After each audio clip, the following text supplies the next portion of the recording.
Last year during Haru Rendan, I made a video analyzing the good and the bad of devil fruits as a power system.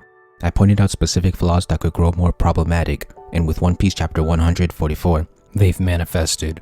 Part 2 of One Piece strikes again. I'll have to start calling it Two Piece. I'm like a prophet, I write with a scalpel, cause my penmanship is surgical. I'll address my issues in order. I said that Zoans were good until you get to mythical. They give the user beast transformations along with extra powers. A weakness of Zoans was that all they could do is physically enhance themselves, and against more creative powers, this is obviously not enough. I honestly think that before mythicals, Zoans were the worst fruit to have, but at least it was balanced. With mythicals, characters now have beast modes along with extra powers that come at no costs or drawbacks. Let's look at Gear 5th.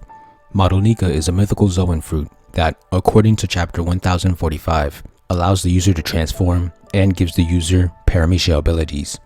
I don't know if Nika gives Zoan abilities before awakening, but during awakening, Luffy's physical appearance has clearly changed and he has fast regeneration.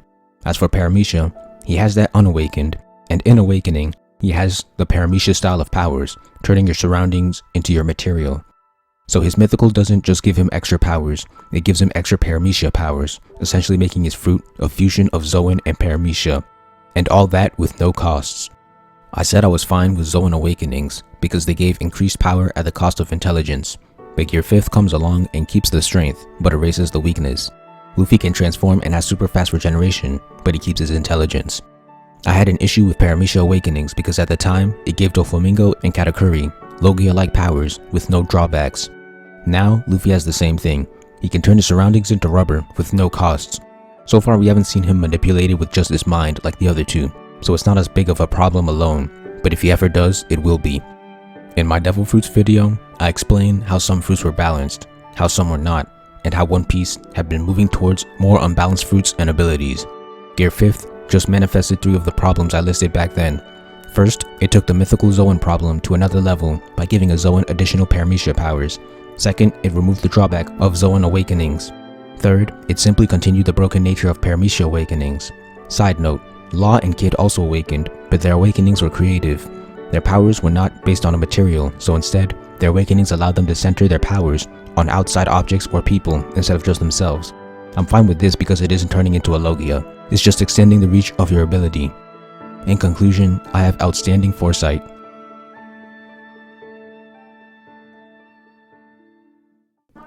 Y to the is you, M to the is he, King of Destruction signing in, Dr. Yume the Story Surgeon signing in.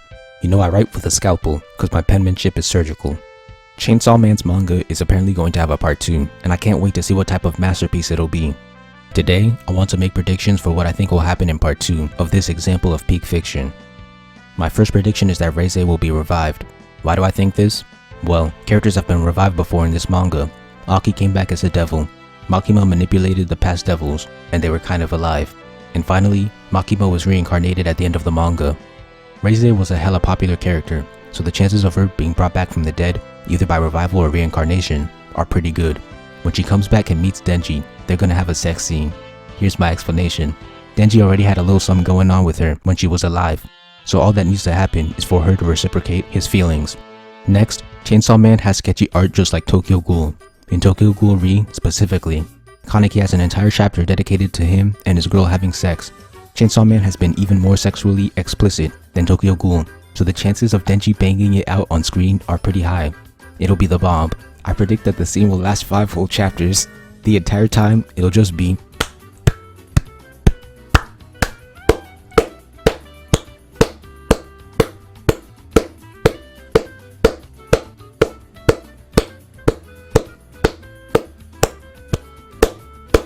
you know, hitting it from the back, professionally raw dogging. Those chapters will explode in popularity. My second prediction is that the King of Hell will show himself.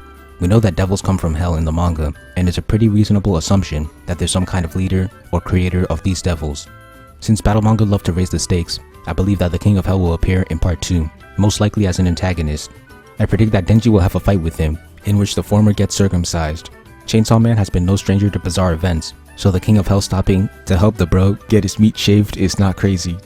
My third prediction has to do with Kobeni. She's always been a strange character. She cries a lot and is unstable for someone that's supposed to fight devils. One time she tried to drink toilet water.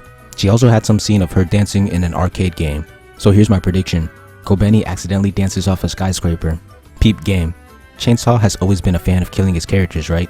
He's also been a fan of bizarre moments, like the Chainsaw Devil forcing Kobeni to dance. So I don't think it's too far of a stretch to mix those two concepts and escalate it a little. Maybe she's fighting against a devil on a skyscraper and the two decide to have a dance-off to decide the winner because they're both tired. Then Kobeni dances till she dies, literally. I think that would be very in line with the manga. My fourth prediction has to do with Naruto and Denji. Naruto is the reincarnation of Makima, and as we know, Denji was a simp for Makima, who treated him like a tool. I believe that Naruto will abuse and forcefully intercourse with Denji physically, mentally, spiritually, philosophically, and emotionally. Makima has always been manipulative, but with part 2 escalating everything, I think the manipulation will also escalate and become abuse and forceful intercourse. After being abused and forcefully intercourse with physically, mentally, spiritually, philosophically, and emotionally, Denji will finally realize Naruto/Makima is not the one for him. That will open him up for Reise and having 10 chapters of intercourse. Just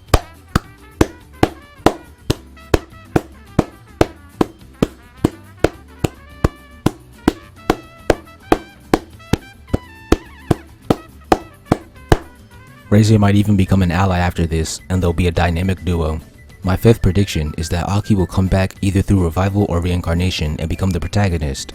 He was easily the best character of part 1, and since people are being revived left and right, why not him as well?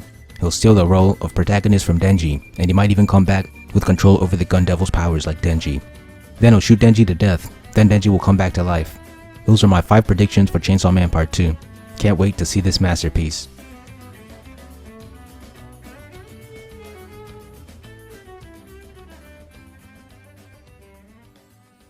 The story surgeon is back, and you know I write with a scalpel because my penmanship is surgical. Revenge arcs are interesting, particularly the ones in Naruto and Kingdom. When I say revenge arc, I mean an arc that is solely focused on a character executing their revenge. In these cases, it's the character fighting against the person or people who they want to take their vengeance against. This video will piggyback off my video on investment. The arcs in question are Fated Battle Between Brothers and Kyokai's Revenge. I personally use the Chinese names for Kingdom, so I'll be calling Kyokai Qiang Lei. In both of these arcs, the character searches for the enemy for a little while, and then they fight and kill their enemy. After the enemy is dead, there's a little conclusion, and that's the end of the arc. The Naruto arc is 28 chapters, and the Kingdom arc is 9. In a vacuum, these arcs would be subpar or bad. There is barely any story. There's no 3-act structure or any build-up. The characters just show up and fight the entire time. But in context, these arcs are extremely cathartic because while they are their own arc, when looking at the whole picture, this arc is simply the climax of a narrative thread that had been building up for over 300 chapters. Sasuke was introduced in chapter 3 and Qiang Lei in 49.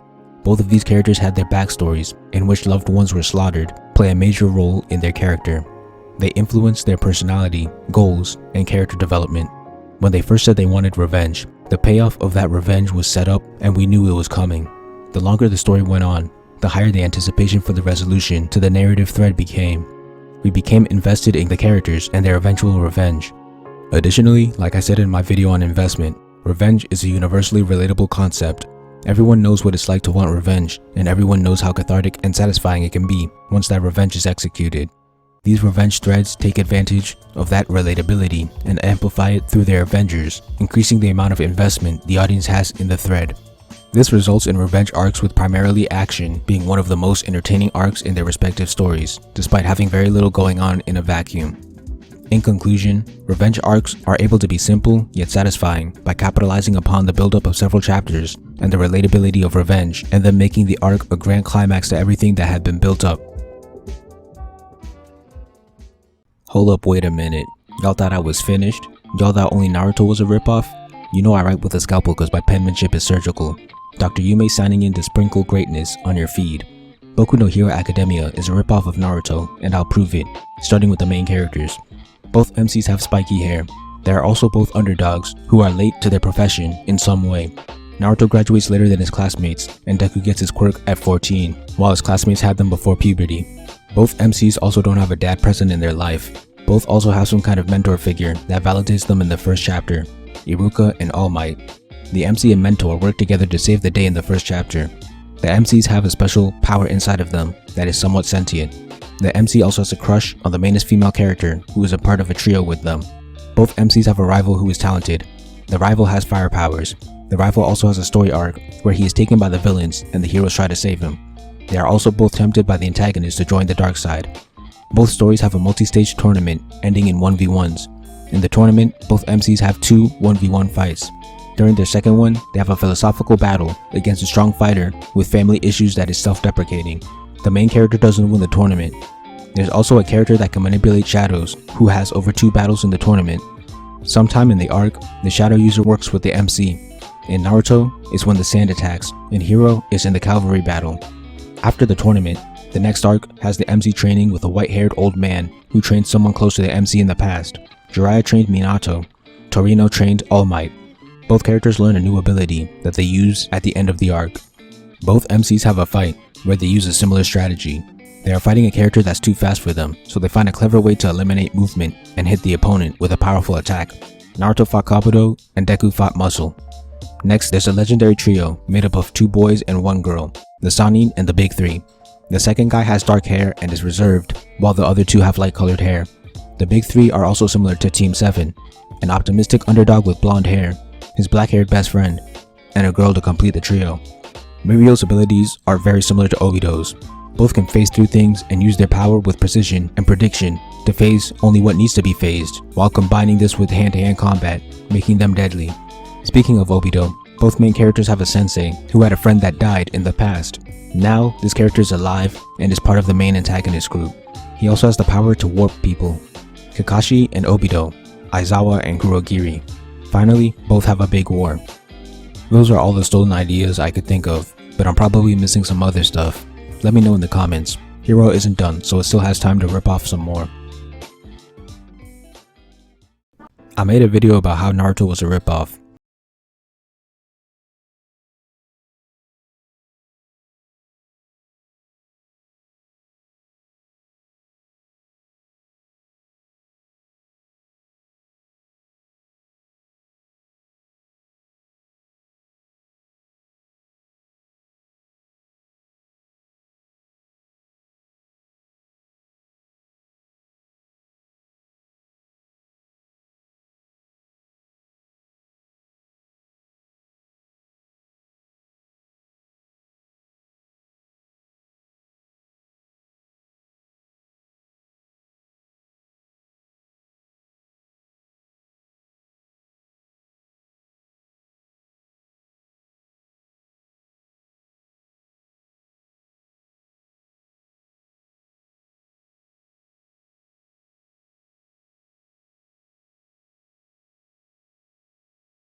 Twitter, I saw a lot of people hating on the idea of a version of Hero Academia where Deku doesn't have a quirk and is instead a hero like Batman or Iron Man.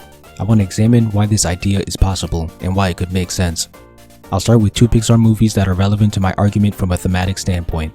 In Ratatouille, the protagonist wants to be a cook, but is disadvantaged by being a rat. The end of the story has him being a cook. The theme is anyone can cook. In Monsters University, the protagonist wants to be a scarer, but is disadvantaged by not looking scary. Despite succeeding in every other category, he is unable to become a scarer because he's simply not scary, but he does eventually find an adjacent job, which is teaching scarers. The story is more cynical/realistic with its theme. Let's compare that to Hero. In episode 2, Deku asks, can someone without a quirk become a hero? All Might basically says no and advises him to become a police officer if he wants to help people. He tells him to be realistic. At the end of the episode, All Might praises Deku and says that even though he's quirkless, he has the main trait of a hero, which is the moment where they acted heroically without thinking. Then he says, you can become a hero. Deku monologues with, dreams can become reality. This feels like Ratatouille. Despite being quirkless, by the end of the introduction, Deku is told that he can become a hero because of the character qualities that he's shown. It feels like the classic trope of the underdog overcoming a challenge despite their handicap, making dreams into a reality. The story went from cynical/brutally realistic to optimistic, but then Deku inherits All Might's powers, so the message goes from you can become a hero to you can become a hero if you inherit my powers. This would imply that the story is taking a much more cynical approach, and I wouldn't have a problem with that. After all, I love MU, but my problem is that the story constantly feels like it's trying to have it both ways. It feels like it wants Deku to be the underdog who turned his dreams into reality, but it is also cynical enough to not have any quirkless heroes. What do I mean by Deku is being framed as an underdog? I mean that even though Deku is given one of the most powerful quirks in the story by the #1 hero, he is still seen doing underdog-like things and having underdog-like accomplishments. The story comes up with excuses, some valid, some not, to initially put him at the bottom of all heroes. First, he has to train hard and build up muscles before even getting the quirk. This didn't have to be written this way. One for All could have been written as a quirk that just needed the user to ingest DNA. But I will give this a pass because maybe the author was trying to write in drawbacks for such a powerful ability, which I encourage and respect. Next is Deku's inability to use the quirk properly. This could also initially be looked at as another drawback, but later we learned that All Might never had this problem. His body was already somehow ready to use 100% from day one. We also don't know if any other users had this problem, so this seems like a cheap attempt at keeping Deku as an underdog. Because of this, he performs like an underdog. In the entrance exam, he barely makes it in by the skin of his teeth. In the quirk apprehension test, he can't even use his quirk until the last exercise. In the battle trial, he gets his butt whooped. In the sports festival race, he makes it with mostly intelligence, not his quirk. In the tournament stage, they decrease his intelligence to have him fall into Shinso's quirk when Ojiro specifically told him how to avoid it. Then he loses to Todoroki, who has a weaker quirk than his. A lot of underdog stuff dies down after he learns full cowl though. As I said before, my primary issue is that the story tries to have it both ways. In isolation, those underdog moments would be great, and in isolation, acknowledging that you need a quirk to be a hero could make for a great story. But Hero tries to do both when the concepts conflict with each other. Sometimes the excuses are smooth, sometimes they're rocky.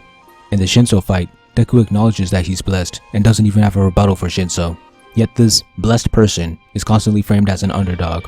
The story can't seem to decide whether Deku is an underdog or an overdog at the start. It can't decide if the story is cynical or optimistic. What would be the real-world application of the theme from the introduction?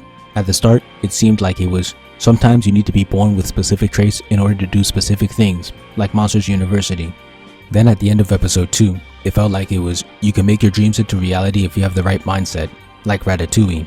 Then at the start of episode 3, I have no clue what it would be. Is it, you can accomplish your wildest dreams if someone hands you their assets? I don't really know. That's the best guess I can make. This brings me to Quirkless Deku. There are 2 main things that prove that Deku being quirkless is a possible road. First, technology. Shinso didn't get into the hero course because of his powers, but later in the story he acquires the binding cloth, a piece of technology, and masters it along with improving his quirk with another piece of technology. The binding cloth is a major part of his combat, and it has nothing to do with his quirk. So the people saying that Deku couldn't be like Batman or Iron Man in this universe are wrong. The second is the physical capabilities of certain characters. The first is Rappa. He had superhuman strength that could allow him to break Eiichiro's hardening, but strength has nothing to do with his quirk. Strong Arm, his quirk, focuses entirely on speed. His strength is purely natural. The second character is Knuckle Duster from the Vigilante spin-off. He also has super strength and no quirk. With all that given, I know Quirkless Deku is possible. He could just have superhuman physical abilities from training a lot. I personally wouldn't want him to make the tech all on his own, because he'd have to be rich like Batman and Iron Man, and then that wouldn't be underdog-like. So maybe before the entrance exam, he's an engineer and can make rough prototypes, but nothing that functions perfectly. Maybe his mom got him into engineering so that he could help heroes rather than be a hero. He builds some kind of low-quality gadgets to enhance his abilities or function as special attacks, and it gets him through the exam. Then once he enters the school, he can have characters like Mei Hatsume provide him with advanced technology and improve his arsenal. Overall, this would choose the side of optimism and stay in it. The IRL application would also become clear. Deku would obviously still need outside help from engineers to become the #1 hero, but that can be taken as you'll need help, but you can still make your dreams a reality with perseverance and hard work. As you can see, Quirkless Deku is possible. I could go more in depth and tackle each arc like I did with Naruto without Kurama, but I'll probably only do that if the video does well. This is a continuation of my Samurai 8 critique. Chapter 10. This chapter was middling. Oda fights some guy named Mujin, who is a lazy jobber. His allies hype him up as some strong samurai when Oda challenges him, and the man is washed off screen. Furuta's argument with Hachi isn't bad because it's clear that he's hiding something. Hachi also exposes his lie in front of An. Then Oda shows up and clashes with Daruma. Not much interesting happened, but at least it's building up to something. Chapter 11. This chapter was good. We learned that Oda used to be Daruma's top student, and his connection to Furuta has increased. For some reason, he wants Hachimaru. Hachi becoming frightened and An and Furuta stepping in Oda's path was a good moment. It showed how menacing Oda was by striking fear into the protagonist and mentally attacking him. The others stepping in showed their courage. This scene feels like it's supposed to be the equivalent of Pain's speech to Naruto, but the lack of philosophical stances, time, or development of these characters makes this scene pale in comparison.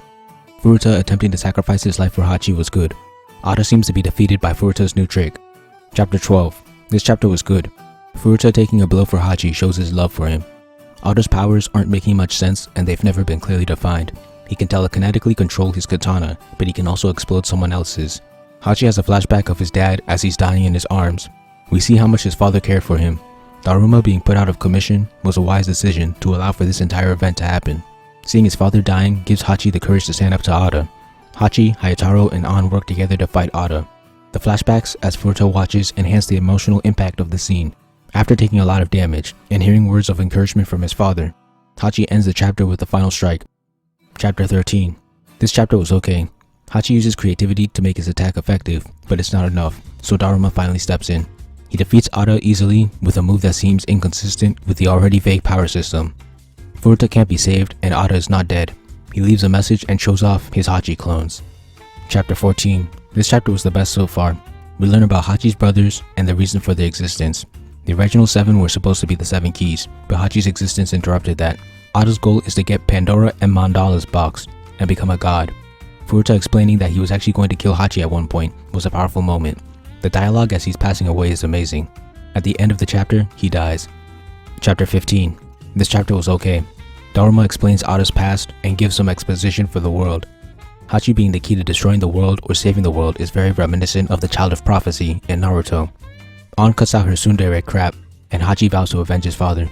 Chapter 16. This chapter was mediocre. The moon is falling and the heroes try to destroy it. An shows off her powers of enhancing Hachi as he and his master work together to use a powerful move. Not much going on here. Chapter 17. This was forgettable.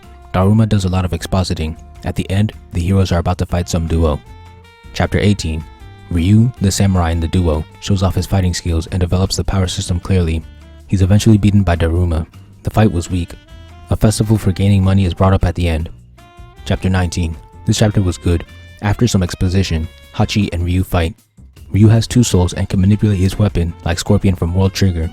The fake bodies paired with the shape-shifting weapon also reminds me of World Trigger. Hachi gets washed, but the strategies the two use are pretty cool, especially at the end. Chapter 20. This chapter was mediocre. There's exposition about samurai bodies and the 2 new characters. At the end, the characters arrive on the planet and start battling in the festival. I think starting a kind of tournament arc this early is a very poor decision. The story has had only one good string of chapters, which was 11 to 14. Apart from that, the manga has been very underwhelming. In my video on tournaments and training arcs, I explained the pros and cons of events and arcs like these, and right now, Samurai 8 can't afford to do a tournament. The main relevant point here is that tournaments pause the plot, and since Sam 8 has barely had any good plot so far, doing this is a bad idea. That's where I'll stop for now. The manga got much better for a few chapters, but it still hasn't reached a high quality. This is Story Theory Episode 3. Watch the previous episodes if you haven't yet.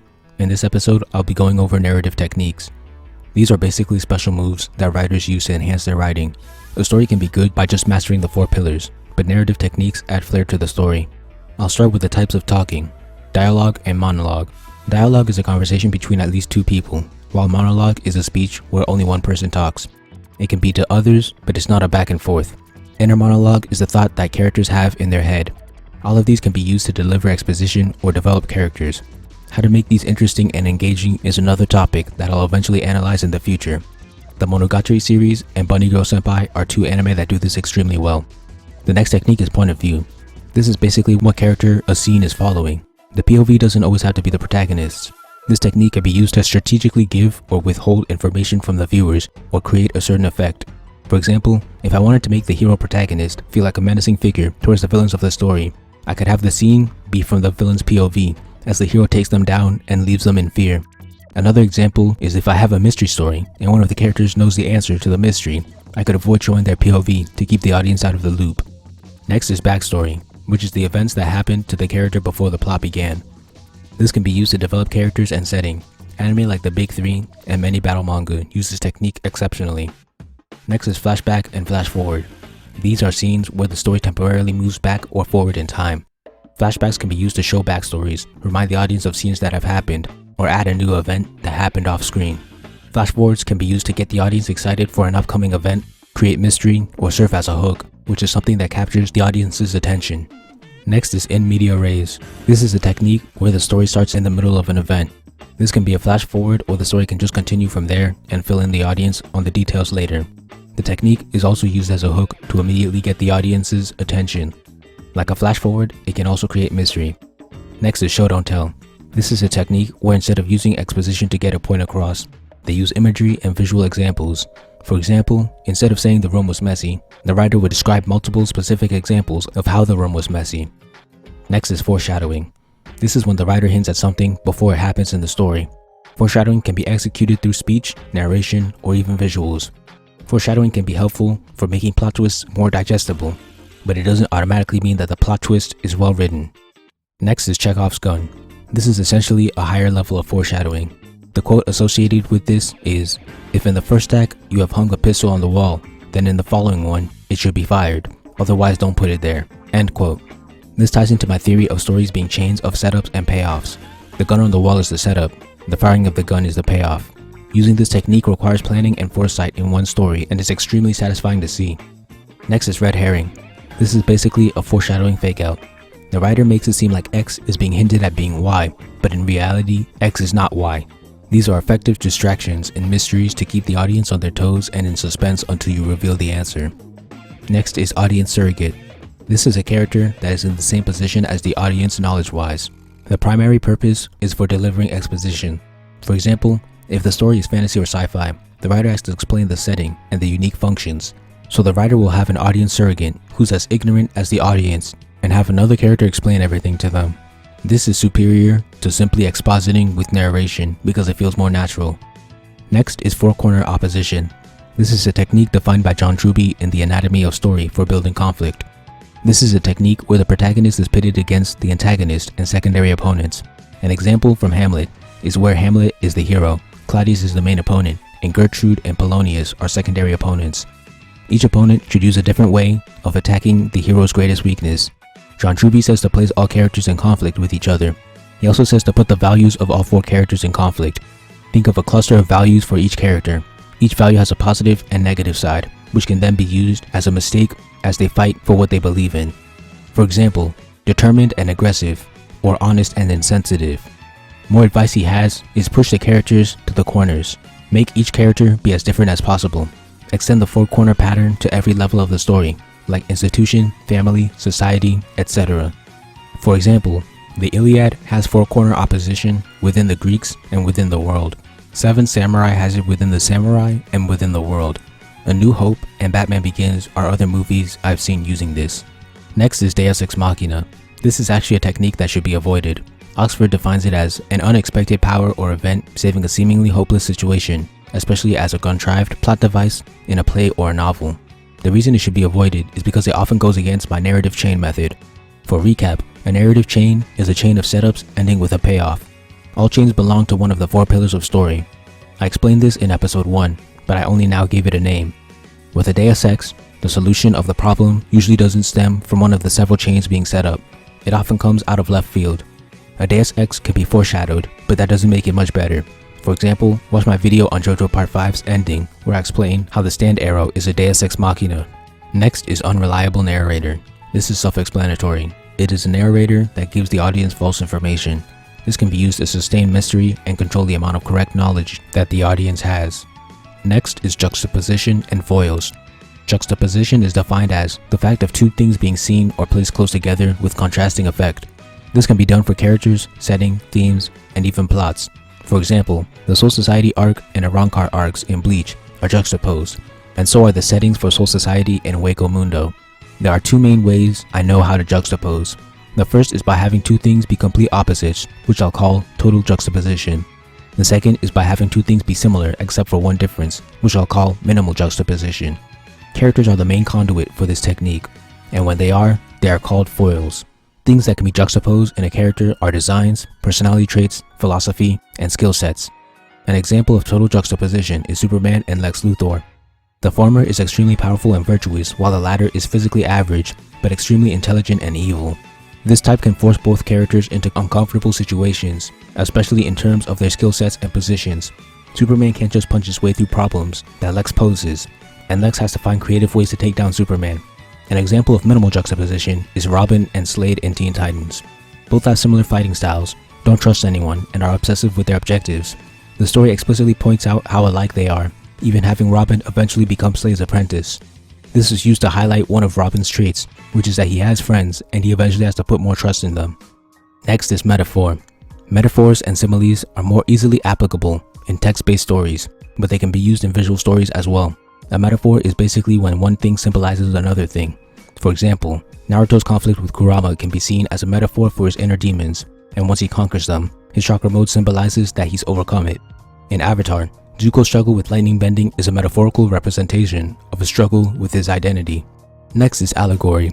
This is when a story is a metaphor for an idea or person. For example, early Dragon Ball was an allegory for Journey to the West.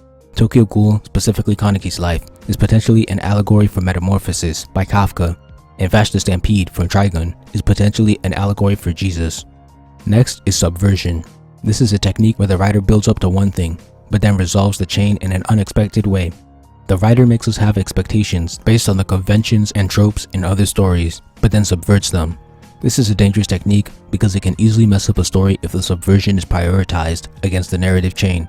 With narrative chains, when things in the pillars are set up, the audience has some kind of expectation for how it'll be resolved. For example, if a character wants to get revenge, we expect that they will, but the main point of subversion is to lead the setups down one path and then change direction for the payoff. This can result in a disappointing payoff or the lack of one entirely. So if I set up a character's journey, but then suddenly kill them off before they can complete it, I subvert your expectations, but at what cost?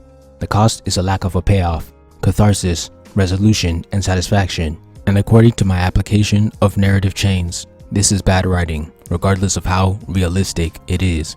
Realistic writing isn't synonymous with good writing. Finally, deconstruction. Deconstruction is an incorrect word that defines a technique for idiots that think subverting tropes of a genre or putting them in a realistic light makes you an elite writer. It doesn't. Stop using it and stop using the word. Those are all the important narrative techniques that I could think of. In the next episode, I'll be analyzing topics and discussions around storytelling.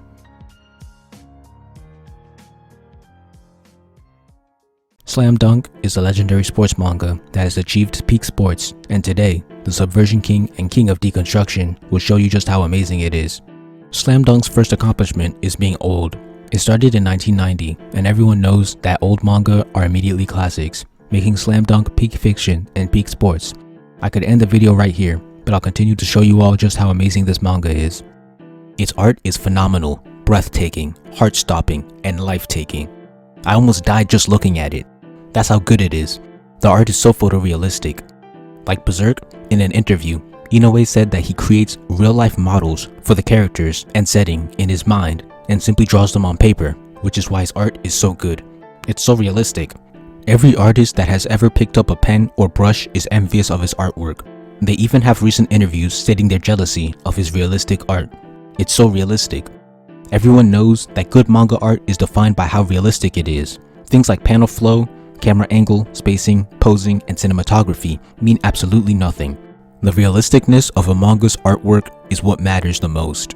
Art is honestly more important than the actual story. The story could be about people going about their daily lives, and this manga would still be a masterpiece. It's so realistic. Another factor that makes Slam Dunk peak sports is its focus on Yankee plot lines. In Japan, Yankees are basically juvenile delinquents. Slam Dunk's main characters are Yankees, and they get into a lot of fights. The plot spends a lot of time on these parts of the story, especially in the beginning. In fact, they spend so much time that you'd be convinced that this is a Yankee manga. Now, maybe you're asking, how does focusing on something unrelated to the sport make Slam Dunk peak sports? Obviously, it's because it has the creativity to not focus on the sport and subvert our expectations. You come into a manga titled Slam Dunk, a basketball move, and the volume covers have people playing basketball, so your expectation is to see basketball, but it pulls a fast one on you and focuses on Yankee hijinks for a good chunk of the manga. It's genius.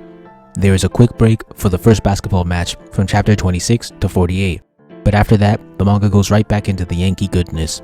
In fact, there is an entire gang brawl that goes from chapter 56 to 67. That'd be about 5 episodes in an anime adaptation. Sakuragi and Rukawa are throwing hands and beating up the ops. It makes me think I'm reading a battle manga rather than a sports manga, but sadly, this is the last of its kind, and afterwards, the manga goes full on into basketball, but it was subversive while it lasted. Slam Dunk is 276 chapters, and 67 out of 276 is almost 25%. Which means that about a fourth of the manga is Yankee adventures. The comedy in this manga is phenomenal. It often involves the art style becoming simplified and a character, usually Sakuragi, doing something wacky rather than a setup and a punchline. Get this, one time Sakuragi is drawn simplified and he moves the ball around his body quickly. Funniest shit I've ever seen. Actually, that wasn't one time. It probably happened like 5 times, and it was just as funny each time. Another amazing thing about the jokes is their timing. I'd be invested in the match that's happening, but the manga has the expertise to pause that match for a gag, which is exactly what I needed at the time. It knew that I was getting too invested in the match and needed a break for a hilarious gag. It does this several times. Peak comedy. I've never laughed so hard in my life. Next is the amount of games. There are 6 matches in total in this manga if I remember correctly.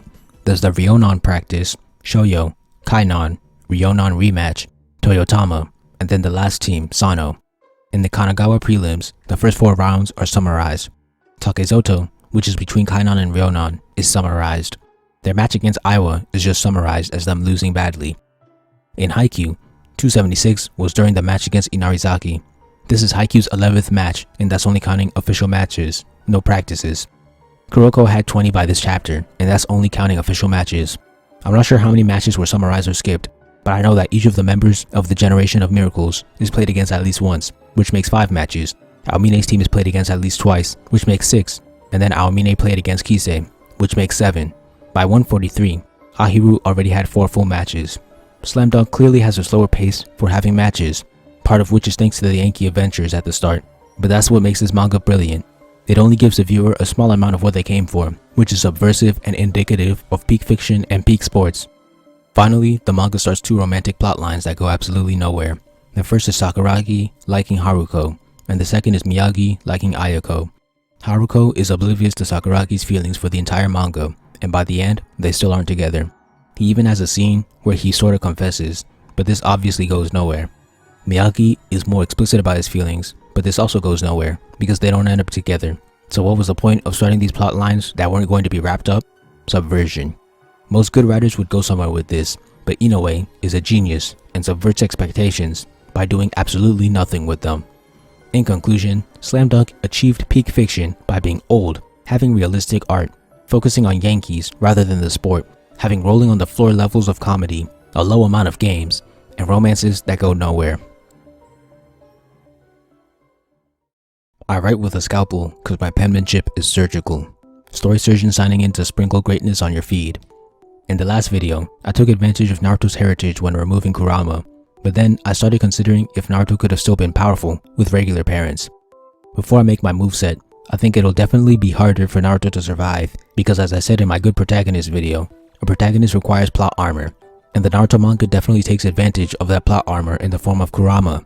So if I removed Kurama and his parents and wanted to have events still conclude with similar outcomes, he'd need a new form of plot armor, which would probably take the form of luck and convenience rather than a specific power. Now let the story begin. As I said before, if Naruto didn't have Kurama, he'd have better chakra control, and I assumed it'd be at least around the level of Sasuke. This time I want to get more specific. When Ebisu explains using a jutsu, he goes through all of Team 7. Sakura's chakra creation and chakra control are perfect. Sasuke's chakra creation is a little inefficient. If he needs 30%, he'll create 40. I'm not sure if he consistently creates 10% more than needed, or if he consistently creates 1.33 times the amount he needs. But then his chakra control is perfect when turning the chakra into a jutsu. Naruto is the worst, creating 50% when he needs 30, 20 more than necessary. Then with control, he's only able to release 10% of the necessary chakra. This wastes 40% in total.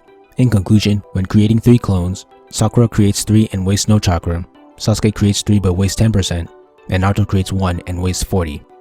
For this timeline, I'm going to give Naruto the same chakra creation and control efficiency as Sakura to make up for the lack of immense chakra he had in the actual manga and the special moves he had from his parents in the first timeline. Next up is his abilities. I'm going to do some statistics for this. Out of the Konoha 12, not including Naruto, there are only 3 members without clan jutsus: Sakura, Lee, and Tenten. All 8 other members have them, so if Naruto had normal parents, it's fair to say that he'd have a clan jutsu as well. I won't give him a dojutsu because that's too special. I'm trying to make him somewhat average. What are the clan jutsus? Sasuke has Sharingan, Shikamaru has Shadow Possession, Choji has Expansion, Ino has Mind Transfer, Neji and Hinata have Byakugan and Gentle Fist, Kiba has 4 legs, and Shino controls bugs. Let's categorize them. Sharingan and Byakugan are dojutsu. Expansion and 4 legs are yang style. Shadow Possession and Mind Transfer are yin style. Gentle Fist is chakra control. Insects are their own category since they have animals, but I'll add Inuzuka's having dogs and pair them up. So I already crossed out dojutsu because they're special. As we can see, yang, yin, and animals are all tied with 2 users. If I gave Naruto an animal, I'd give him a fox. That's kinda close to Inuzuka's, but I could probably come up with something more unique. Yin is hard to understand for me, so let's break down the main examples. Shadow Possession is controlling someone through shadows. Mind Transfer is controlling someone through mind transfer. Genjutsu is controlling what someone sees and feels. As we can see, they all have something to do with controlling a target that is alive. I could make Naruto's clan ability to control opponents in a unique way, but that doesn't fit with his personality or fighting style. Finally, Yang style. Both characters use chakra to physically modify themselves. I'm definitely going to use this one because Gentle Fist is similar. While it is not Yang, it involves the user creating a fighting style that utilizes chakra in a unique way. It uses the unique trait of the Hyugas being able to release chakra from their Tenketsu, and they then strike their target's Tenketsu. So Naruto's clan jutsu will be some kind of fighting style, but I'm still considering giving him the Fox Companion. After all, Neji and Hinata have Byakugan and Gentle Fist, and Kiba has a companion and 4 legs. In the first timeline, speed and power were big focuses for me. Maybe I could have the Fox take care of one trait and the clan jutsu take care of the other. Since the Fox is a reference to the Kyuubi, I want to reference either Shadow Clones or Rasengan with the clan jutsu. Rasengan makes the most sense to me, which means that the clan jutsu will take care of power. Naruto's Hiden will allow him to surround himself in a ball of swirling chakra. I'll call it Rasen no Jutsu. I ended up taking the root of Gentle Fist and its chakra control. Naruto's clan jutsu will have the unique trait of expelling and spinning chakra. He'll be able to surround his body for offensive and defensive purposes, or surround one body part like his fist or foot. Human Boulder is the strongest attack among the 12 from a destruction standpoint, so I'll make Rasen no Jutsu as strong as or a little stronger than that. Then his Fox Companion, which all clan members will have, will be extremely fast. They can be ridden on, but they can also add to Rasen no Jutsu. A common technique will have the ninjas surrounding themselves with the chakra and then having the fox launch them at the target. The fox can then use speed to catch up to the projectile and launch them in another direction, like a pinball, which is why I call this jutsu pinball formation. So Naruto's clan has Rasen no Jutsu and pinball formation. The next question is, how many moves does he get? Let's use statistics again. I'll skip the dojutsu. I'll look at what each character had before the Sasuke recovery. Shikamaru had 1, Ino had 1, Choji had 2, expansion and human boulder. Neji had 3, the basic touches, 64 palms, and rotation. Kiba had 4. Alone, he had 4 legs and tunneling fang. He never used the latter until part 2, but it can be assumed he had it. With Akamaru, he had Man Beast clone and Fang over Fang. Shino has 1 and is his Kikaichu. 3 1s, 2 2s, 1 3, and 1 4. Naruto is the protagonist, so I'll give him slight plot armor and allow him to have 4. Rasen no Jutsu and pinball formation are 2. I'll make a small version, his 3rd, and name it Rasenkan.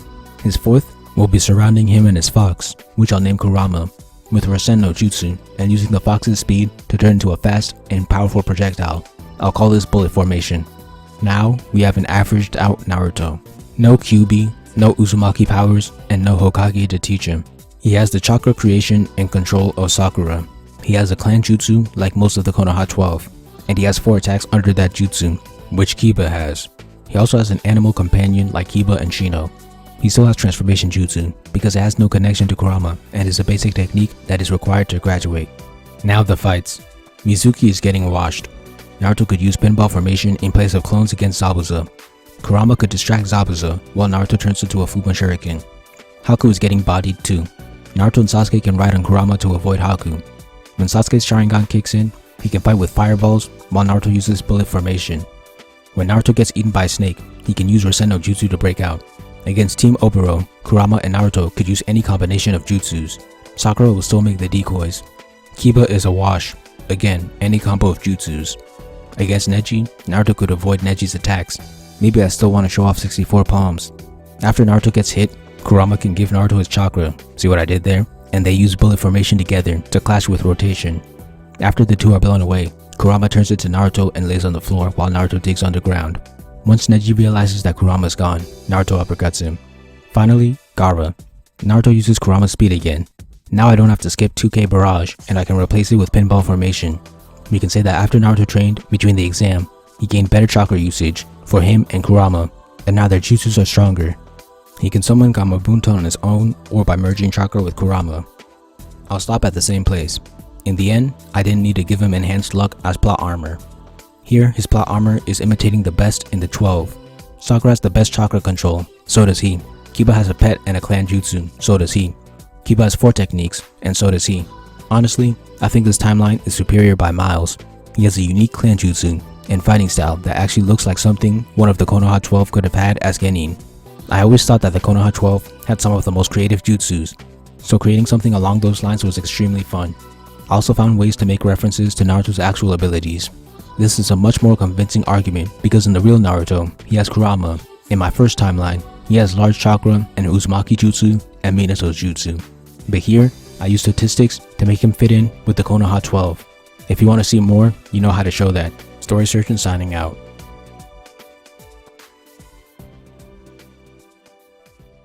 Thank you for watching. Please like, comment, share, subscribe, and help me revolutionize the manga industry by buying my manga and spreading the word. All important links will be in the description.